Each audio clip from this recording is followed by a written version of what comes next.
할례비 교문답 기회는 34주 다시 세 번째 시간 제 92문답, 제 93문답, 제 94문답, 95문답을 살피고자 합니다.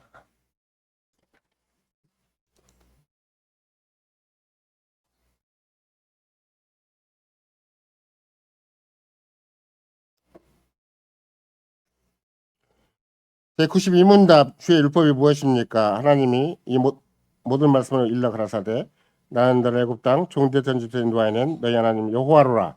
제1계명 너는 나 외에는 다른 신들을 내게 있게 말지니라. 제2계명 너를 위하여 새긴 우상을 만들지 말고 또 위로 하늘에 있는 것이나 아래로 땅에 있는 것이나 땅 아래 물속에 있는 것에 아무 형상이든지 만들지 말며 그것들에게 절하지 말며 그것들을 섬기지 말라. 나 여호와 내 하나님은 질투하는 하나님인즉 나를 미워한 자 죄를 갚되 아비로부터 아들에게로 4대까지 이르게 하거니와 나를 사랑하고 내 계명을 지킨 자에게는 1000대까지 은혜를 베푸느니라. 3계명 넌 너희 하나님 여호와 이름을 망령되이 걷지 말라. 나 여호와는 나 이름을 망령되이 걷는 자를 죄 없다 하지 아니하리라. 제4계명 안식을 기억하여 거룩히 지키라. 이틀 동안 힘써 내 모든 일을 행할 것이나 제7일은 너희 하나님 여호와의 안식인즉 너나 내 아들이나 내 딸이나 내 남종이나 여종이나 내 육축이나 내 문안에 유하는 계획이라도 아무 일도 하지 말라. 이는 여섯 동안에 나 여호와가 하늘과 땅과 바다와 그 가운데 모든 것을 만들고 제7일에 쉬었습니다. 그러므로 나 여호와가 안식일을 복되게 하여 그날을 거룩하게 하였느니라.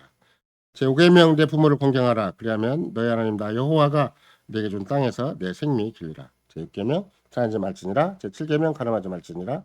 제8계명 도적질하지 말지니라. 제9계명 내 이웃에 대하여 거짓 증거하지 말지니라. 제10계명 내 이웃의 집을 탐내지 말지니라. 내 이웃의 아내나 그 남종이나 그 여종이나 그의 소나 그의 낙이나 무릇 내 이웃의 소유를 탐내지 말지니라. 제93문답 10계명은 어떻게 다릅니까? 두 부분으로서 첫째, 하나님과 관계에서 우리가 어떻게 살아야 하는가? 둘째, 우리가 우리의 이웃에게 어떤 의무를 주고 있는가를 가르칩니다. 제94문답 제1계명에서 주께서 무엇을 요구하십니까? 나의 참 구원을 위하여 나의 모든 우상 숭배, 점술과 비신, 성인들이나 다른 피조물에 대한 기도를 피하고 멀리하는 것입니다. 더 나아가 나는 유일하신 참 하나님을 바르게 알고 그만을 신뢰하며 모든 겸손과 인내로 그에게 복종하고 모든 좋은 것들을 오직 그에게서만 기대하며 전심으로 그를 사랑하고 경외하며 존경하는 것입니다.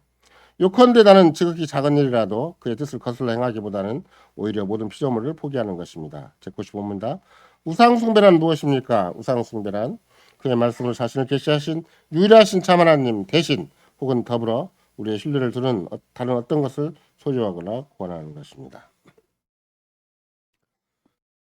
예수 그리스도의 사랑하는 성도 여러분, 우리는 지금 오전 시간부터 시작을 해서 계속 로마서 6장이 전하는 복음을 듣고 있습니다. 특별히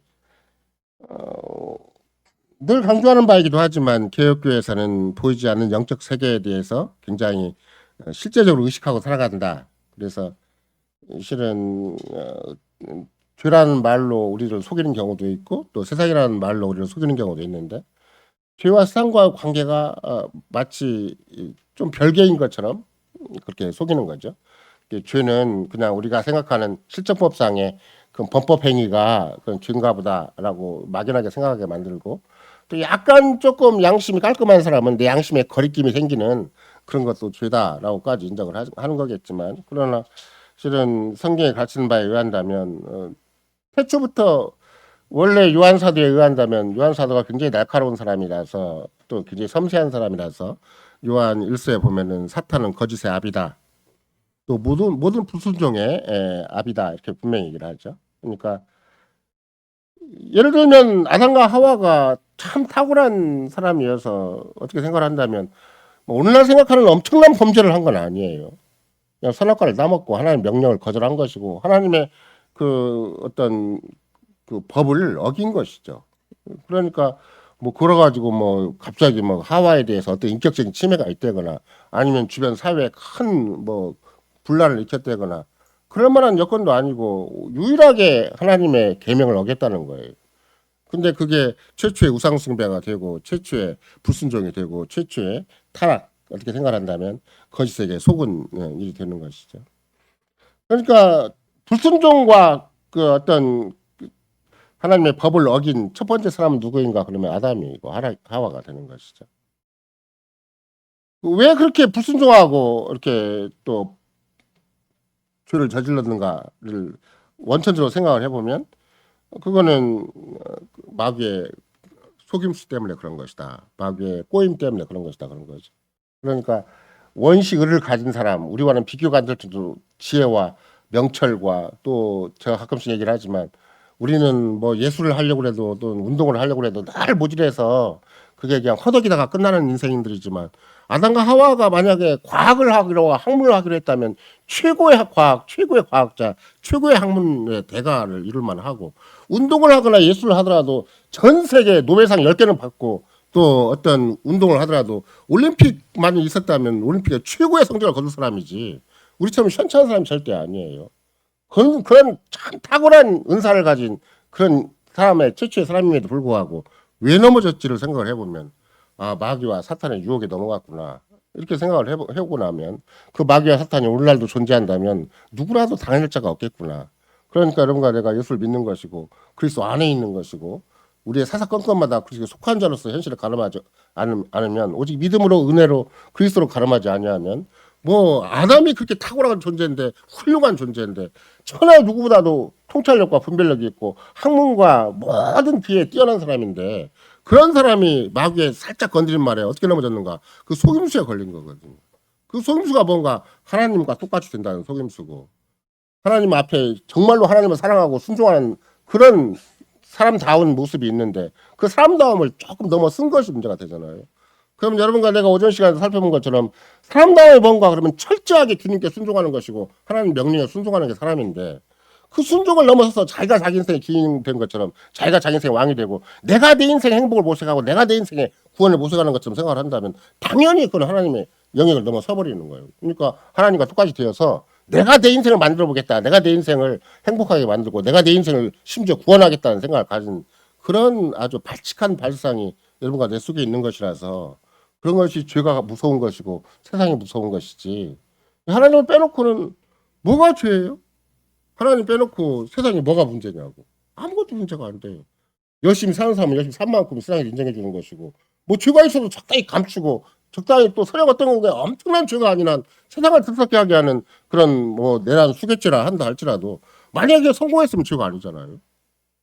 그러니까 각자 주어진 상황과 여건에서 그 죄라고 할 수 있고 아니라고 할 수 있는 문제인데 세상이 아무리 떠들썩하더라도 그 사람이 딱 끝까지 주권을 잡으니까 죽은 다음에 뭐 옛날 같으면 묘를 파서라도 막 삼족을 멸하는 일도 있겠지만 전두환 끝까지 나 잘못 안 했다고 그냥 죽은 거잖아요. 그럼 그 사람에 대해서 뭐라고 해요? 넌 죄인이니까 지옥에서 그냥 그 집안에 묘를 파가지고 막 사방 흩어놓고 뭐 삼족을 멸할까요? 그런 것도 아니잖아요. 그러면 우리가 죄라는 것도 그 당대 실정법상에 약간의 다과가 있어요. 그러니까 오죽하면 여기 뭐 교도관도 과거 생활한 적이 있지만 오죽하면 법적인 세계나 이런 그 세상 우리나라 같은 경우는 유전무죄 무전유죄가 되겠어요. 아무리 대기업의 회사들이 엄청난 사회적 범죄를 저질렀다 할지라도 재판을 오래 끌어가 버리면 재판장도 지치고 끝까지 돈을 갖고 승부하는 사람이 돈에 가서 나중에 법적으로 승리하게 되는 일이 이 자본주의 사회가 가진 여건이라서 오죽하면 농담으로 요새는 자본주의가 완벽하게 우리 어린아이들 마음까지 지배하고 아이들 세계 속에서 오죽하면 아기가 돈만 보여 좀 빨리 나온다고 할 정도로 그만큼 돈의 힘이 강한 것이 세상사지 얼마나 인격적인 힘이 움직이고 얼마나 대단한 순결한 사회가 유지가 되겠냐고요. 안 돼요. 그러니까 아까도 날 때부터 DNA가 죄로 태어났고 세상 속에 태어났고 마귀적인 존재로 태어난 것이라서 그리스도의 구속연회가 있지 않으면 절대 안 인생이고 스스로 행복을 보장하겠다는 것, 안정을 보장하겠다는 것, 더군다나 자기 노력으로 내가 내 인생을 한번 지어보고 살겠다는 발상 자체가 겉으로 보기에는 천하가 다 인정하는 삶이고 누구보다도 모험적인 삶이고 그렇게 살지 않으면 어떻게 인생을 살라는 말이라고 항변한다 할지라도 제1계명을 어기는 죄다. 하나님 앞에는 무서운 죄가 되는 것이고 반역죄가 되는 것이고 무신자이고 바신자이고 비신자인 그런 세상 앞에서 적당히 기대고 산다는 것이 얼마나 어불성설이고 하나님 앞에 인간이 존재할 가치가 있고 존재할 의무가 있고 또 존재할 만한 분명한 목적이 있다면 그거 죄가 아니라고 얘기할 수가 없고 그 세상에 문제가 없다고 얘기할 수가 없어요. 이런 맥락에서 여러분과 나는 특별히 천만다행으로 그리스도 안에서 다시 부름을 받아서 우리의 모든 죄, 그 무엇보다도 1계명을 어긴 죄 또는 제10계명까지의 모든 하나님의 율법을 어긴 죄가 한두 가지가 아니고 그 죄를 지은 것만 가지고도 얼마나 지옥 형벌에 처해 넣어도 아무런 이의 하나 제기하지 못하고 그대로 다 빠질 존재인데 천만다행으로 그리스도 안에 부름받아서 그리스도가 마지막 심판 때까지 우리 변호사가 되어주겠다는데 끝까지 우리의 구속을 책임져 주시고 이 인생 전체를 책임져 주시고 끝까지 하나님의 자녀로 상대해 주시고 그리스도에 속한 자로서 몸과 영혼을 끝까지 관리해 주시겠다는데도 그걸 안 믿겠다고 한다면 지옥 가야죠. 그걸 안 믿겠다고 한다면 당연히 지옥 가야 되고 아무리 뻣뻣하게 살아있고 아무리 큰 소리 치고 아무리 그냥 번들하게 살아있어도 그거 살아있는 게 아니에요. 그래서 성경이 가르친 죄가 중요하고 성경이 가르친 사망이 중요하고 정말로 성경이 누가 주가 되고 누가 왕이 되는가 이걸 얘기를 하면 자꾸 귀를 들어야 돼요. 딴 것에 팔랑거리지 말고 딴 것이 가슴 떨리지 말고 하나님 말씀에서 자꾸 내 영혼을 새롭게 하는 것이 왜 중요한 것인가. 그럼 하나님 말씀이 똑같은 것이 전 역사 속에서 모든 인류 가운데 똑같이 하나님 말씀 주신 거잖아요. 하나님 마음 바꾼 것도 아니고 하나님이 갑자기 입장을 바꾼 것도 아니잖아요. 그럼 천하 인간을 향해서 하나님이 주신 법이 똑같고 원리가 똑같고 사람들의 가치나 목표가 똑같은 것인데 그런 맥락에서 하나님이 얼마나 공의로우시고 또 얼마나 자비로우시고 하나님 앞에 살려는 것이 얼마나 진짜 인간다운 최고의 영광인 것인가 얼마나 큰 복됨이 거기에 하나님 앞에 있는 것인가 이걸 아는 건데 사탄이 이 교회 안에 속한 우리들에게까지라도 이제 씨앗을 뿌리고 그러면 마태복음 13장에서 그 씨 뿌린 비유가 있잖아요. 알곡과 가라지를 막 이렇게 알곡이 있는 데다가 밤에 몰래 누가 와서 사탄이 와서 가라지를 싹 뿌리고 갔다는 거예요. 그러면 이제 뽑아버릴까요? 다. 뽑아버리면 누구까지 다 뽑히는 거예요. 우리 옆에 있는 알곡도 다 뽑히 아직 자라기도 전이고 아직 제대로 인생을 살아본 것이 아니라서 뽑히면 싹이 다 뽑아서 다 지옥에 쳐내야 될 정도가 되니까 주님 신이 복음 그 비유로 얘기할 때는 가만두라고 추수할 때까지 가만두라고 얘기를 하는 거잖아요. 그 얘기는 무슨 얘기예요? 주님이 계속 일을 하시겠다는 거예요. 주님이 분별시키겠다는 거예요. 겉으로 보기에 멀쩡하게 다 교회 다니고 다 신자인 것처럼 보일지라도 때가 되면 주님이 정확히 갈라서 한쪽은 양쪽에 한쪽은 염소에 분명히 세워서 그럼 마지막 심판대 앞에까지 가서 주님이 친히 복음서에서 가르친다면 하는 건 뭐예요? 지극히 작은 자를 함부로 대한 자들이 있고 지극히 작은 자를 귀하게 여긴 자들이 있는 것이다. 왜 하필이면 지극히 작은 자겠어요? 세상에서는 어리석은 자고 세상은 약한 자고 세상에서는 없는 자이기 때문에 그중에 가장 취약한 자들이에요. 근데 그들을 통해서 주님이 주님의 교회를 세우시고 주님의 나라를 이루가시고 재창조 세계를 펼치시겠다고 하는 것을 누가 알겠어요? 참 믿음을 가진 자, 그 생명을 가진 자, 그분과 신비한 교통을 이룬 자가 아니면 누가 그 위대한 사실을 알겠냐고. 약간 세상만 크게 보이는 게 이런 거 나의 본성이라고 제가 말씀드렸잖아요.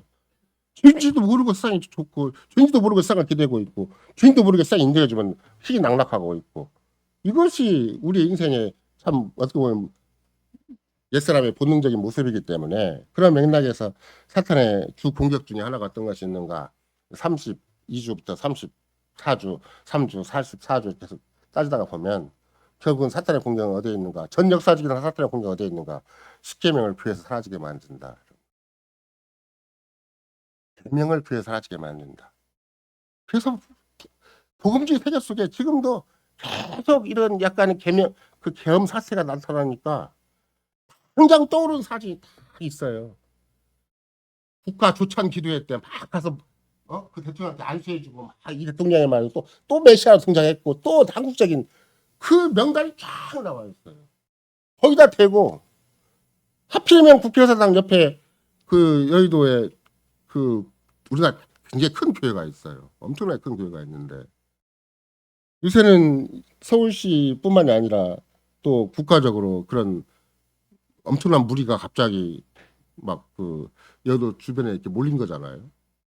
몰리니까 좀 화장실 좀 개방해 달라고. 그러니까 그쪽에서 뭐라고 하는 줄 알아요? 하나님의 뜻인지 아닌지 잘 몰라서 개방을 못 하겠다.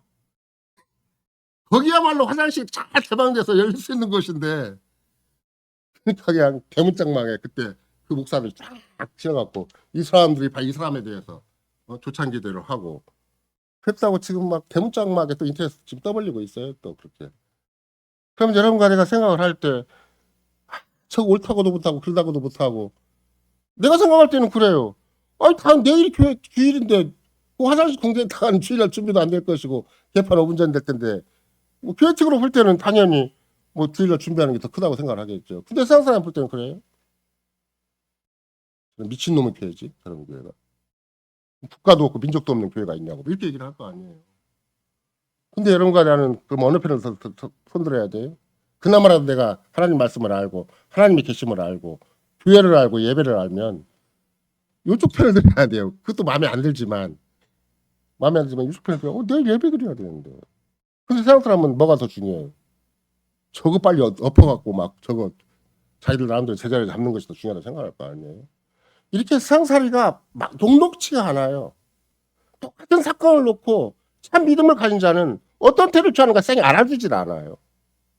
진짜 하나님 말씀 귀하고 살아계신 주님 앞에 내가 우상숭배하지 않고 그분을 절대적으로 생각하고 최우선적으로 생각을 하고 예배를 더 귀하게 생각을 하고 교회를 더 크게 생각한다? 이건 세상 사람이 조롱할 만한 일이죠. 더군다나 세상에 이런 큰 이슈가 발생을 했는데 그게 문을 자꾸 모여가지고 코로나를 자꾸 유행시킨다? 저희들은 당연히 코로나 유행시키는 것처럼 보이죠. 그러니 우리가 지난 4월에 정부가 다 교회를 향해서 단호하게 입장을 쳤는데 우리만 그런 거 아니잖아요. 캐나다, 미국, 호주 다 그랬잖아요. 우리만 그런 게 아니라. 이 세상 정부라는 게 우리나라만큼 막 무턱된 정부는 아니라 한다 할지라도 그 민주사회가 나름대로 다 자리를 잡은 그 국가라 한다 할지라도 교회에 대해서만큼은 한번 딱 단죄를 하고 락다운이라는 교회 아예 입구를 다 막아버린 형태가 된 거잖아요. 그러면 화장실 문 막고 안 막고 가지고 시비 걸 문제가 아니에요. 그런 문제가 아니라 예배를 얼마나 귀하게 해야 되는가. 그 예배를 잘못 간과해버리고 그 사회적인 이슈가 중요하고 당장 급한 우리나라 정치사회가 더 중요하다. 그게 우상숭배. 우리는 그 사람을 향해서 네가 그게 우상숭배니까 우리는 그런 우상숭배를 하지 않는다. 제일계명을 우리는 어기하지 않는다. 그런 말을 해야 되는데 정말로 그 교회 당국자가 1계명을 내가 준수해야 되기 때문에 정말 목숨처럼 예배가 중요하기 때문에 우리는 천하 그 무엇보다 교회가 중요하기 때문에 화장실을 안 열어준 것인가? 안 그렇죠. 정치적인 입장이 있는 거죠. 후퇴 하나님의 뜻이라고 하는 것은 자기들은 그쪽 가서 자기들 대표가 가서 다 안수해주고 가서 대통령 처음 취임할 때부터 그쪽 편 들었는데 이 반대파 문 열어줄 리가 있겠어요? 그러니까 여러분과 내가 똑같은 사건을 놓고도 참 교회와 거짓 교회의 관점이 다르고 참 그리스도인과 거짓 그리스도인들의 입장이 다르다는 걸 금방 알 수가 있어요. 멀리 안 가더라도.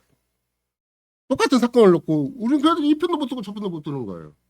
그거나 저거나 똑같은 짓이니까. 어차피 세상적인 짓이고 어차피 거짓 교회가 하는 짓이고 전체 배후에는 사탄이 근본적으로 우리 마음을 흔들어 놓을 만한 그런 엄청난 사건을 우리 민족 가운데 일으켜 놓은 것이기 때문에 이런 맥락에서 결국은 여러분과 제가 기본적으로 생각할 것은 무엇인가 이렇게 계획해서 가르쳐주는 걸 자꾸 생각하는 거예요.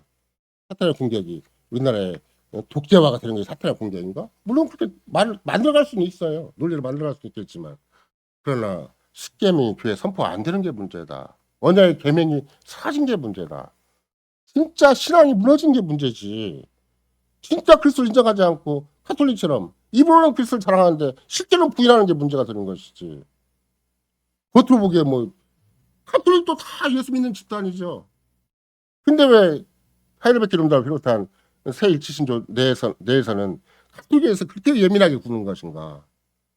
그들이 역사 속에 겪어봤고 정말로 그들 마음 가운데 하나님이 절대 저들은 인정하지 않는다는 것을 확신하고 있으니까 오죽하면 저는 사탄의 어떤 권자가 있는 것이다라고 얘기할 정도로 그런 맥락에서 어떻게 그렇게 판단하는가? 진짜 계획교회 교인들은 진짜 무슨 신비주의적인 게 빠지거나 아니면 물론 은사주의에 빠져갖고 막 귀함이 쓴다고 막 김기동파처럼 막 마귀 귀신 물러가라 먼 귀신 물러가라 그렇게 유치한 사람들이 아니잖아요. 이런 거 내가 공부해보면 누구보다도 공부를 많이 하는 사람이고 누구보다 성경을 잘하는 사람이고 누구보다도 고백적으로 성경적으로 충실한 사람들인데 왜 그런 사람들이 사탄을 내세우겠는가? 왜 귀신을 내세우겠는가? 우리 현실이 거기까지 인식하지 않으면 거기까지 문제의식을 삼지 않으면 뭐 사정없이 밀려버려요. 내가 살던 버릇이 있고 내가 나도 모르게 나중심에 아니 모종의 자기 왕국이 있고 자기 세계가 있으니까 제가 가끔씩 강조하는 것처럼 주기도문을 할 필요가 없어요. 왜? 난 내 이름이 중요하고 내 세계가 중요하고 내 나라가 중요하고 내 뜻이 중요하지. 내가 먹는 내가 세우는 이름과 양식 그것만 의지하고도 내가 단순히 먹고 사는 것 먹고 마시는 것이 있고 그냥 단순히 생에서 약간의 조건만 주어진다 할지라도 어떻게 내가 미미한 여건을 가지고도 하나님의 뜻을 이룰 수가 있고 하나님 나라를 이룰 수가 있고 하나님 이름 영광을 이룰 수 있는가에 대해서는 참 생각할 여지가 없어요. 왜 그렇게 생각을 못하는 거예요? 세상에 매여 있으니까. 믿음이 없으니까. 내가 믿는 분이 천지를 창조하신 여호와 하나님이라는 걸 안 믿으니까. 하늘과 땅의 권세를 가진 그리스도가 내가 믿고 내가 의지하는 분이고 나를 붙드신 분이고 나를 자기 것 삼으신 분이다. 여기다 믿음이 없으니까 만사가 다 두렵고 만사가 다 걱정거리고 만사가 다 내가 알아서 해야 되는 거예요. 참 믿음이 있고 없고의 문제인 것이지 그게 문제가 크고 작은 문제가 아니에요. 그럼 우리가 뭐 사소하게 몸 아픈 문제하고 개헌 문제가 비교해 보면 하나님 앞에서는 개헌 문제도 아무것도 아니고 우리가 몸 아픈 것이 더 클 수도 있는 거예요. 내가 감기 걸린 게 더 큰 문제지 개헌 문제가 큰 문제가 전혀 아니에요. 왜? 나는 그리스도인이고 저기는 불신자니까. 불신자는 별짓 다 해도 하나님 앞에 의미가 없는 거고 아무리 전 세계에서 최고의 운동을 잘하고 올림픽에서 금메달을 따고 심지어 아무리 세상에서 최고의 노벨상 받는다 할지라도 하나님께서 아무것도 아니에요. 내가 힘들어하고 내가 괴롭고 내 속에 잠못 이루고 뭔가 주님 앞에 기도하고 있으면 그걸 주님이 귀히 여기시고 그것 때문에 세상을 움직이시고 그것 때문에 주님이 하늘 보좌 우편에서 지금도 우리를 보살피시는 것이지 후퇴후에 머리카락 하나도 땅에 떨어지지 않도록 그렇게 보호하고 보존하신다고 말씀하시겠어요. 야, 큰 거는 관리해 줄 테니까 작은 건 네가 알아서 해라. 그렇게 안 되든지. 그럴 리가 없잖아요. 주님은 아무리 미미한 삶의 현장이라 한다 할지라도 또 세상에서 알아주지 않는 아브라함의 그저 세상의 회계사에 절대 아브라함이 등장하지 않아요. 그냥 한 집안을 잘 소집해가지고 말도 안 되는 그냥 갑자기 이민을 간 거예요. 근데 그 역사가 전 역사적인 걸음이라고 성경만 가르쳐요.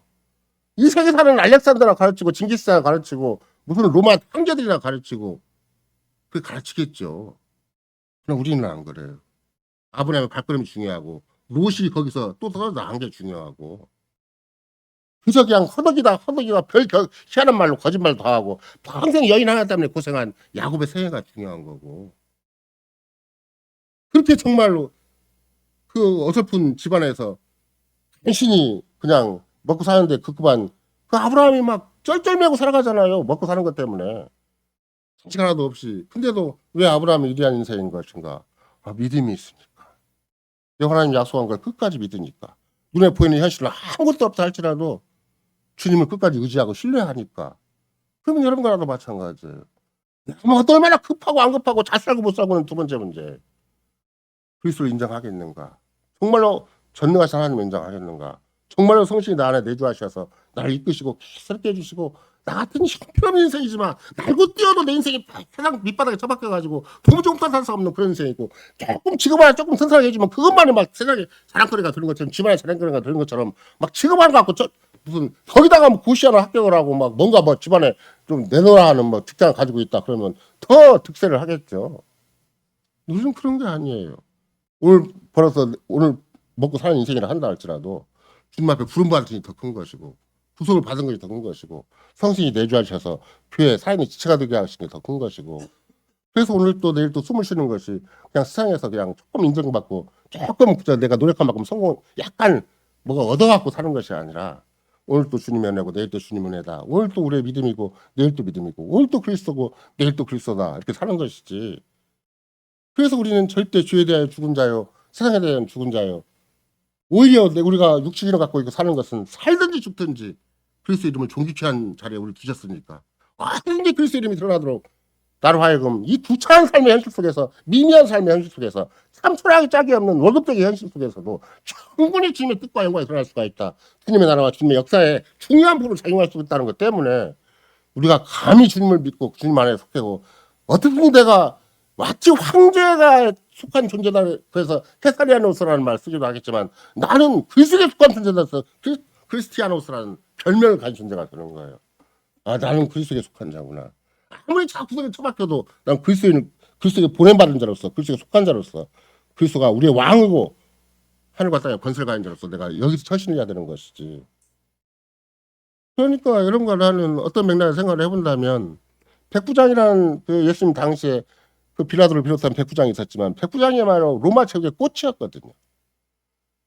그들이 각자 세계 그 당시에는 로마 제국의 각처에 서 있다 할지라도 나야말로 로마 제국을 세우는 가장 큰 기본 근간이 된다고 생각을 했기 때문에 백부장이 절대 자기 자부심을 포기하지 않고 어떻게든지 함부로 처신하지 않고 로마 제국의 황제에 속한 신하답게 처신하겠다는 것이 당대 백부장들이었고, 그 백부장으로 말미암아 건설된 사회가 그 전 세계 한때일망정 로마 제후에 이를 만한 큰 틀이 된 거거든요.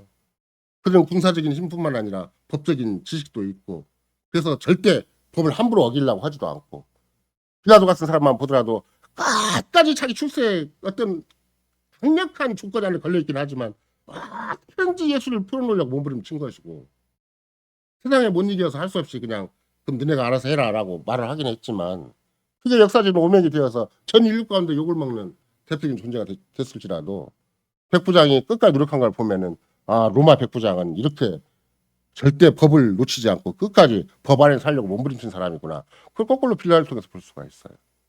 그럼 여러분과 내가 그리스도에게 속한 자로서 아무리 구석진구에 처박혀 있어도 난 그리스도에게 속한 자라는 자부심과 그 명예와 그 권세를 가지고 살아야 되는 것이지.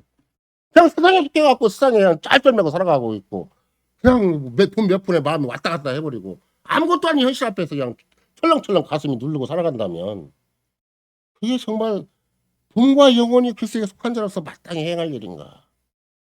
뭐 때문에 마음이 흔들리고, 뭐 때문에 가슴이 떨리고, 뭐 때문에 실망하고, 뭐 때문에 우울하고, 뭐 때문에 내 심기가 불편한가? 잘 생각을 해보세요. 나에게 진정한 기쁨이 있는가? 나에게 진정한 슬픔이 있는가? 내가 참 사람다운, 참 지성인다운, 참 정말 아름다운 정서를 가지고 누구보다 강한 의지를 하나님이 그리스도 안에 나에게 주시고 성신으로 지금도 나에 함께 해주시고 있는데, 내가 그런 고도한 생명력을 발휘하고 고도한 인격을 발휘하고 살아가는 것인가? 고도한 인격이라고 해서 막 앞뒤가 딱 맞게 서인구자처럼 살라는 얘기가 아니잖아요. 끊임없이 세상을 버리고 새 사람으로 사는 거잖아요. 끊임없이 자아와 투쟁하고 새 자아로 살아가는 거잖아요. 뭐 서인구자처럼 세상에서 막 내도하는 도덕분자로 살라는 말이 절대 아니에요. 내 안에 옛사람들인 것을 철저하게 알아보고 내 안에 정말로 그리스도를 위한 그리스도에 속한 정말로 그리스도인으로서 살아가는 모습이 있는 것인가를 자꾸 확인하고 살라는 거예요. 남의 건 자꾸 포기하고 자꾸 버리고 그거에다가 막 색칠하고 거기다가 막 뭔가 막 치장하지 말고 거기다가 내 인생의 명분을 놓고 자꾸 거기다가 명함을 내밀지 말고 그리스도인으로서의 아름다운 실제, 보배로운 정체성, 그거 하나에다가 제 인생을 모든 시간과 정력을 거기다 걸으라고. 그렇게 해서 참 회개가 무엇인가 그러면 그게 옛사람이 죽고 옛사람이 사는 것이다, 이렇게 가르쳐주는 거예요. 그러면 그 다음에 34주에서 오늘 읽은 대로 십계명이라는 게 우리한테 살아있어야 되는 거구나. 무엇보다도 10번째 계명이 탐욕이라는 게 뭔가, 내 분수에 넘어쳐서 자꾸 뭘 더 얻으려고 하는 거구나. 세상은 끊임없이 탐욕을 자극하는 게 세상이에요. 너 그렇게 빈차로 살지 말고 그렇게 허약하게 살지 말고 자꾸 열심히 남보다 노력해가지고 그 위에 올라가라는 거예요. 자꾸 신분상승을 꾀하라는 거예요. 돈 조금 더 벌어서 더 세상사람과 여기 작자하고 살라는 거예요. 더 레크션 뭐 휴양도 잘 다니고 휴가도 잘 즐기고 더 좋은 자동차 사고 더 좋은 집 사서 막 내노란 인생 살라는 거예요. 자꾸 자기 붓을 넘어 살게 하는 것이 탐심을 하다가 보니까 우상숭배 10가지 우상숭배를 겹쳐 나가는 거예요. 10가지 우상숭배가 애굽의 정신이에요. 10번. 여러분과 내 삶이 10가지 우상숭배를 가지고 내 인생을 살아가는 거예요. 따져보면 10개가 더 넘겠죠. 근데 10가지만 얘기하는 거예요. 그게 애굽을 압도적으로 지배했던 우상숭배고, 이스라엘 백성이 자기도 모르게 자기 삶 전체가 거기에 세뇌가 되고 거기서 뼈와 살이 된 것이 또 애국적인 삶이기 때문에, 그런 맥락에서 여러분과 내가 생각을 해보면 나는 정말로 내가 어떤 피조물도 아무리 작은 일이라도 어떤 피조물도 의지하지 않는가, 아니면 한 뜻을 거슬리고 그냥 뜻이라고 하니까 무슨 엄청나게 선도 전도 그게 나오고 뭐 와서 헌금 내고 이런 거 말고 제일계명 어기지 말아야 돼요. 너는 내 앞에 어떤 다른 신을 두지 말아야 돼. 너는 나하고 눈과 눈이 마주쳐서 서로 눈을 피하는 일이 없어야 돼요. 하나님 눈을 피하잖아요. 하나님 땅에 얼굴을 탁 쳐박잖아요. 땅만 보고 막 살다 보니까 하나님 보기 어려운 거예요, 이게. 근데 하나님은 그리스도 안에서 여러분과 나에게 얼굴빛을 다 상대해주신다고 그러잖아요. 오전 시간도 마지막 강부 선언에는 얼굴빛을 계속 상대해 주신다고 해요. 뭐 얼굴을 마주하고 있어야지. 얼굴을 마주고 하나님한테 계속 눈치를 살펴야지. 눈치가 끝나면 자꾸 눈에 돌아가는 거, 사방팔방으로. 사팔세기가 되든지 탐심을 가지고 자꾸 이웃을 기웃거리고 옆 사람을 기웃거리고 다른 사람을 기웃거리면 사팔뜨기로 사는 것밖에 없죠. 눈치 보고. 주님의 눈치는 안 보고 하나님 나의 얼굴빛을 향해서 너 나 얼굴 대하고 살자고 하는데도 불구하고 하나님의 율법을 즐거워하고 주야를 묵상하면 되는 것을 그것이 뭐가 어렵다고. 자꾸 악인들 뼈 쪽에 손 하나 집어넣고 죄인들 길에 발 하나 집어넣고 오만한 자리에 자기 명함 하나 집어넣고 살아가냐고. 그러면 의인의 회중이라는 말 쓸 수가 없어요. 내가 세상 사람인지 교회 속한 사람인지 내가 그리스도인인지 아니면 그리스도 이름으로만 자랑하고 실천적인 차원에서는 그리스도 거부하고 사는 사람인지 무시하고 사는 사람인지 아무런 분별력이 없게 되는 거예요. 이런 거 여러분과 내가 자꾸 생각을 해서 우리는 하나님의 율법을 지키라고 우리에게 주실 때는 인간적인 마음으로 지키라는 말이 아니에요. 아까도 로마서 6장에서 계속 얘기한 그런 거예요. 죄에 대한 죽었다. 근데 하나님의 능력으로 우리는 전혀 의에 대해 살 수 있도록 하나님에 대해 살 수 있도록 우리에게 신선한 생명력이 있으니까 그거 자꾸 활용해 보라는 거예요. 그거를. 네 안에 보배가 있는데 억만금이 있는데 왜 억만금을 안 쓰고 거짓옷을 하고 있는가? 빌어먹고 살아가느냐 이런 말이에요. 네 안에 너무 신비한 생명력, 신비한 지성, 신비한 감성, 신비한 의지, 새로운 인격이 있는데 성실 역사하신 인격이고 그리스도가 함께하는 인격이 있는데 그 억만금이 있는 걸 놓고 맨날 빌어먹고 살아가는 거예요. 맨날 먹고. 거기에 허들고 살아가는 거예요. 차라리 주님 내가 오늘은 굶더라도 우상 숭배하지 않는 하루를 살고 싶습니다. 피조물을 의지하지 않는 하루를 살고 싶고 내 자신이 내 인생의 주인이 되고 내가 내 자신의 왕이 되는 내가 내 인생을 살아가는 시간이 아니고 주님이 은혜로 나에게 주신 그 하루 구속한 하루 주님의 영광을 위한 하루 주님의 뜻과 나를 위한 그 하루를 살고 싶습니다. 그렇게 기도하고 살아라고 그래서 주기도문이 다시 이어지는 거예요. 우리의 안에 계명으로 충분히 정리된 그런 삶의 차원에서라도 우리의 본성적인 연약함이 있고 신앙적인 강력한 유혹이 있고 보이지 않는 마귀의 속임수가 있으니까 너는 하나님의 이름을 내걸고 하나님의 뜻을 내걸고 하나님 나라와 교회를 내걸어서 주님께 호소하고 살아라. 주님만 의지하고 살아라. 아버지께 아들로서 네 품위를 잃지 말고 살아라. 그러니까 늘 주님 앞에 나를 맡기라고 그래서 너는 너의 모든 지체를 너의 이목구비 사지와 너의 모든 몸뚱아리라도 문제가 있으면 네가 알아서 풀려고 하지 말고 세상적인 방식 풀려고 하지 말고 자꾸 주님 앞에 내놓으라고. 주님이 관리해 주신 대로 주님이 나에게 지혜를 주신 대로 주님이 나를 인도해 주신 대로 자꾸 가려고 준비를 해야지. 또 세상으로 살다 보면 뭐 코로나 지나고 나면 계엄이 오지. 계엄 지나고 나면 경제파동 또 오죠. 경제파동 나면 또 나이 먹었다고 늙어서 늙은 증세가 또 나타나지. 아니면 또 집안 문제가 다가오지. 오만 잡다한 문제가 확 달라붙어가고 언제 한시 한날도 빳빳하게 당당하게 예수 믿는 자답게 살 수 없고 평생 시달리다가 그냥 열심히 자기 혼자 자기를 약간의 자기를 이루한 정도에서 끝나고 만다면 그게 인생이겠는가. 그게 그리스도의 구속이 우리에게 주는 효과고 그게 삼위 하나님께서 우리와 함께 하시는 그런 삶의 자태이겠는가 생각을 해보면 누구나 그건 아니잖아요. 최소한도 저게 말도 안 되는 대통령이 옆에서 조금 내 편 들어달라고 그러니까 자기가 평생 집안에서 일구어온 장성 대장까지 들고 그런 별자리가 된 사람도 막 거기다가 막 명함을 내밀고 그렇게 평생을 집안까지 다 망쳐먹으려고 그러는데 불구하고 거기 따라 사는 판국인데 예수님이 절대 실패하지 않는 인생, 절대 허무한 인생 그런 것이 아니라 정말로 보배로운 인생, 정말로 왕같은 세상의 인생, 참으로 그리스도 안에 최고로 빛나고 최고로 보배롭고 그야말로 막 12지파가 막 대상 문 앞에서 환히 빛나듯이 가장 보아와 진주 같은 인생을 살게 하려고 내가 너를 그리스도 안에 불렀다고 얘기를 한다면 항상 그쪽으로 목을 내밀어야 돼요. 내가 밥을 굶는 일이 있고 세상에서 인정받는 부분이 있어도 성경 말씀을 계속 한번 알아봐야 되겠다. 이 신앙 고백을 기억하고 한번 내 머릿속에 한번 집어넣어봐야 되겠다. 몸부림쳐야 내가 그나마 주님 앞에 계속 은혜 위에 은혜를 영광 중에 영광에서 믿음으로써 믿음을 이렇게 되는 것이지. 살던 대로 살면 안 돼. 그런 살면 그게 그예요. 이스라엘만한 인생 뭐 사도 그거고 안 사도 그거고 정말 주님 앞에 쓰임받고 귀히 여김받고 그것이 자기 혼자 있어도 실감이 나야 돼. 다니엘과 새 친구를 생각을 해보시고 또 역사적인 계획의 신자를 생각을 해보세요. 무슨 명예가 있고 무슨 덕이 있다고. 그래서 오죽하면 우리가 상당히 철학적인 사람들도 뭐라고 생각하는가. 맨날 행복하려고 생각하지 말아라. 맨날 안정되게 살려고 생각하지 말아라. 인생이라는 건 이럴 수 있고 저 수 있는 겁니다. 그거 당연시 해버리고 이게 불행이 온다고 불행만 허덕이지 말고 쫓기지 말고 허덕이지 말고 그 안에서 진짜 인생이 뭔가를 자꾸 생각해 보라고. 그냥 철학자들도 그렇게 얘기를 해요. 처음에 레몬과 내가 그리스도의 구속받은 존재들이고 머리부터 발끝까지 구속받지 않는 영역이 없고 머리카락 하나라도 섬세하게 보살피시고 하나님의 아버지의 섬세한 자상한 보살핌으로 끝까지 나를 어떤 삶에 과오가 있고 문제가 있고 결핍이 있고 내가 살아온 버릇대로 살아가지고 허덕이는 삶을 산다고 해도 주께 맡기면 주께 드리면 주님이 그 신비한 여건으로 바꿔주신다는 거예요. 그게 정말로 주님의 작품으로 구현될 만큼 주님이 써주신다는 거예요.